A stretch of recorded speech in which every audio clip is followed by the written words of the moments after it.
Hello guys, today I will recite my mirrors.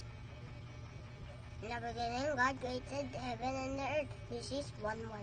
God said, let there be light, and there was light. Genesis 1 verse 3. God made two great lines. He also made the star. Genesis 1 verse 16. and God said, let the water teem with living creatures, and let birds fly above the earth. Genesis 1 verse 20. I praise you, Lord. I praise you, O Lord, for I am fearfully and wonderfully made. Psalm 139 verse 14. Jesus wept. John 11:35. I and my Father are one.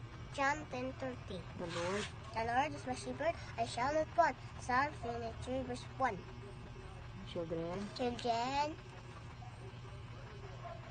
Children, obey your parents and the Lord, for this is right. Ephesians 6:1. Thou shalt not kill. Exodus 20 verse 13. Sunod.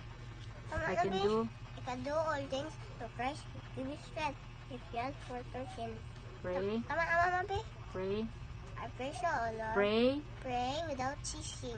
1 Thessalonians 5:17. Okay. Tama na mo, baby.